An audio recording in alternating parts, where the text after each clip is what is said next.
मार्गशीर्ष महिन्याचे उपवासही केले, मार्गशीर्ष महिन्याचं उद्यापनही केलं. पण थोडासा माझा मताचा प्रवास आहे, मला कुणाच्या भावना दुखवायच्या नाही. पण मार्गशीर्ष महिन्याच्या पोथ्या पुराण वाचत असताना त्याच्यामध्ये ना तुमच्यासाठीचा कायदा दिलाय, ना तुमच्यासाठीचा अधिकार दिलाय. नवऱ्याने मारहाण केल्यानंतर कुठे तक्रार करायची हे ते कुठेही दिलं नाही. समान संपत्तीच्या वाट्याबाबतचा अधिकार त्याच्यामध्ये सांगितलं नाही.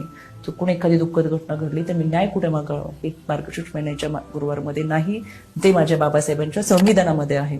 म्हणून मी आवर्जून सांगते, पोथ्या पुराण वाचा, पण ते वाचत असताना बाबासाहेबांनी संविधान दिलंय ते वाचा. कारण की 250 वर्षापूर्वी सावित्रीबाईंनी स्वतःच्या अंगा खांद्यावर शेणामातीचे गोळे एवढ्यासाठीच झेलले होते की पुढे जाऊन माझ्या जिजाऊ सावित्रीच्या लेकी बाबासाहेबांचं संविधान वाचून आत्मनिर्भर बनतील. पण आत्मनिर्भर होताना त्यांनी कायदा वाचला पाहिजे. दुर्दैवानं आम्ही 16 सोमवार, 15 गुरुवार, 14 रविवार मध्ये अडकलोय. आम्हाला जायचंय कुठे, आम्ही चाललोय कुठे, थोडी दिशा आता ठरवावी.